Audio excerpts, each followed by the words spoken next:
Assalamualaikum warahmatullahi wabarakatuh. Bismillahirrahmanirrahim. Alhamdulillahilladzi arsala rasulahu bil huda wa dinil haqq liyudhhirahu 'ala dini kullih wa kafa billahi syahida.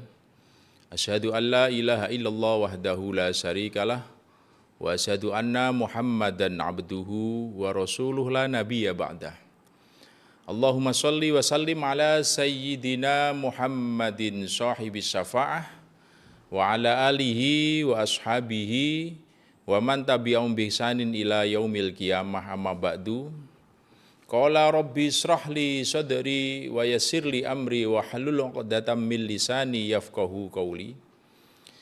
Para pemirsa sekalian MUI TV Kota Bekasi, mudah-mudahan senantiasa diberikan kesehatan, kemaslahatan, dan semakin khusyuk dalam melaksanakan ibadah puasa dan amaliyah-amaliyah di bulan Ramadan. Kita bersyukur kepada Allah sampai saat ini kita bisa melaksanakan ibadah puasa, dan ini tentunya adalah anugerah dari Allah Subhanahu wa Ta'ala. Salawat dan salam mudah-mudahan senantiasa tercurahkan kepada junjungan Nabi kita Muhammad sallallahu alaihi wasallam wa ala alihi washabajmain. Para pemirsa sekalian, kaum muslimin dan muslimat dimanapun berada, pada kesempatan ini saya akan menyampaikan satu hadis dari Rasulullah sallallahu alaihi wasallam yang harus kita renungi, yang harus kita ambil satu hikmah dan kita pelajari. Hadis dari Rasulullah sallallahu alaihi wasallam, innallaha yu'tid dunya man yuhibbuh wa man la yuhibbuh walakinna din la yu'ta illa man yuhibbuh. Sesungguhnya Allah itu memberikan dunia, harta, kekayaan, atau mungkin juga uang, diberikan kepada orang yang dicintai Allah dan juga diberikan kepada orang yang tidak dicintai Allah.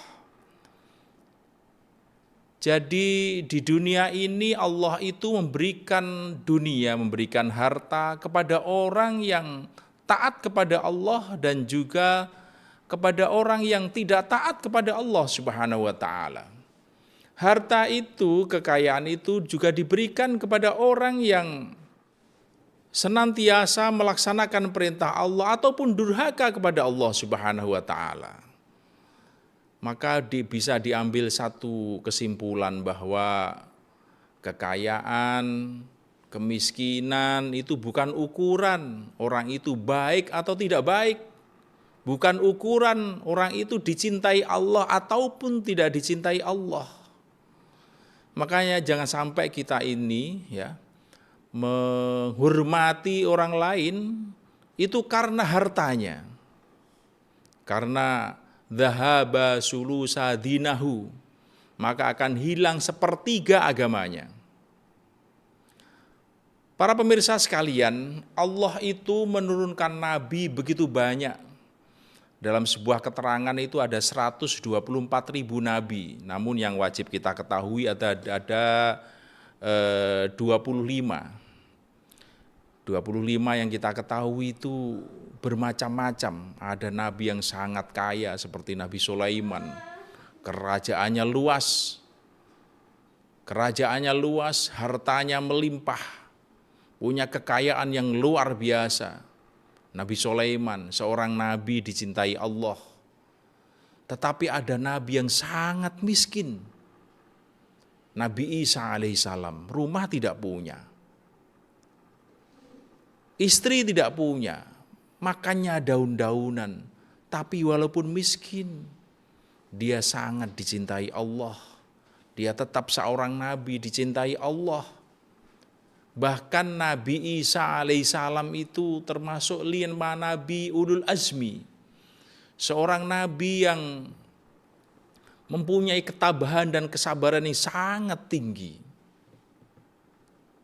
Makanya kita itu jangan sampai punya kesimpulan bahwa harta, kekayaan itu ukuran apakah dicintai Allah atau tidak. Karena semua orang itu sudah ditentukan oleh Allah Subhanahu wa Ta'ala. Ada orang yang bekerja mulai berangkat jam setengah 9 pagi, pulang jam setengah 3, itu bisa bawa uang kadang-kadang 20 juta setiap hari. Limpahan harta diberikan kepadanya. Tapi ada orang yang Masya Allah berangkat pagi masih gelap, pulang gelap lagi. Tapi dia membawa uang 50 ribu aja katanya susahnya luar biasa. Itulah kalau di dalam Al-Quran ya. Nahnu qasamna bainahum ma'isatahum fil hayatid dunya. Jadi Allah itu sudah menentukan kehidupan manusia. Dibagi-bagi dengan cara modelnya yang Allah ya sendiri yang menentukan. Para pemirsa sekalian, ada nabi yang kuat sekali, yaitu Nabi Musa. Tangannya itu bisa menghancurkan bebatuan. Nabi kekasih Allah, dicintai Allah. Tetapi ada juga nabi yang pernah sakit luar biasa, yaitu Nabi Ayub. Tapi tetap dia nabi walaupun dia sakit, dicintai Allah. Intinya apa? Orang sehat atau sakit itu bukan ukuran apakah itu orang itu dicintai Allah atau tidak dicintai Allah. Ini saya sampaikan bahwa kita jangan sampai menyimpulkan, jangan sampai kita ini bangga terhadap sesuatu yang sebenarnya kita tidak boleh bangga. Jangan sampai kita ini menjadi orang yang sedih terhadap sesuatu yang sebenarnya kita itu tidak boleh sedih. Makanya Nabi Sulaiman alaihissalam ketika mendapatkan limpahan harta yang begitu luas, maka Nabi Sulaiman mengatakan hadza min fadli rabbi liyabluwani. Ini adalah anugerah dari Tuhanku untuk mengujiku. Jadi limpahan harta itu menurut Nabi Sulaiman adalah ujian dari Allah Subhanahu wa taala, tidak untuk dibanggakan.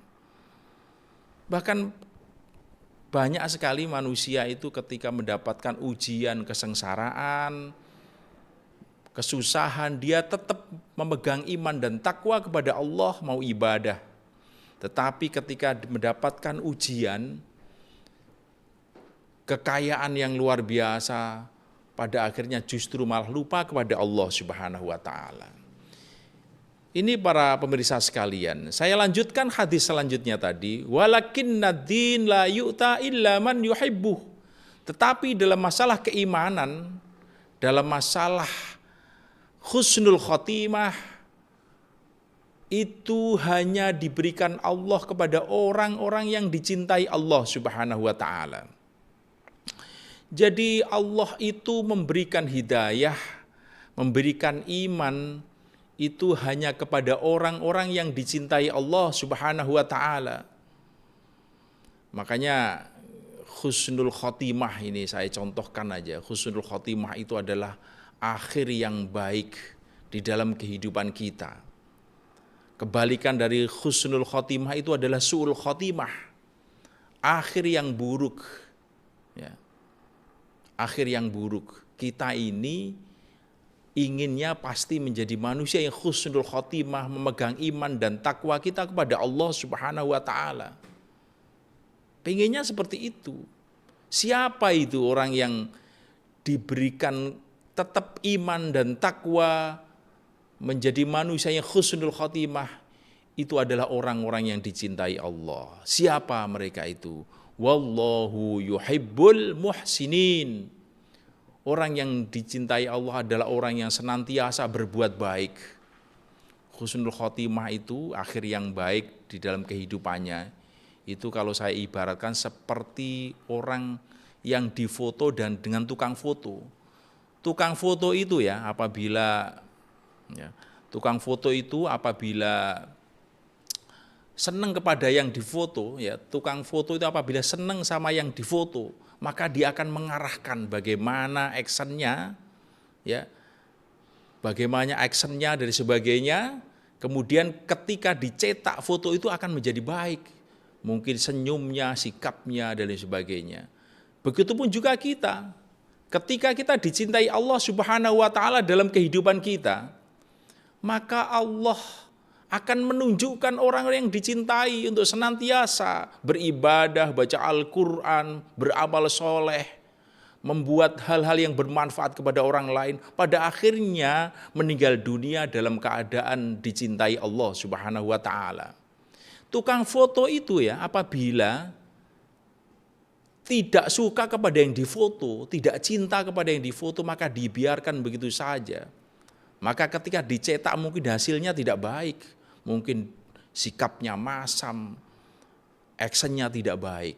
Begitupun juga ketika Allah tidak suka kepada seseorang, tidak cinta kepada seseorang itu, kepada seseorang manusia itu, maka dibiarkan dia berbuat maksiat, maka meninggalkan dunia dalam keadaan berbuat maksiat. Na'udzubillahi min dzalik. Makanya kita berdoa kepada Allah Subhanahu wa ta'ala, mudah-mudahan kita senantiasa dicintai Allah Subhanahu wa ta'ala, karena Allah memberikan iman dan takwa kepada kita semua. Aradallahu an takuna mahbuban la muhibban. Kita itu digendaki Allah supaya kita dicintai Allah Subhanahu wa ta'ala, bukan cuma ngaku cinta kepada Allah. Bagaimana supaya kita dicintai Allah? Maka kita harus berbuat baik. Wallahu yuhibbul muhsinin.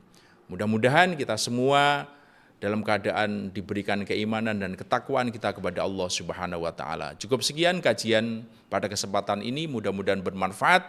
Wallahul muwaffiq ila aqwamit thoriq. Wassalamualaikum warahmatullahi wabarakatuh.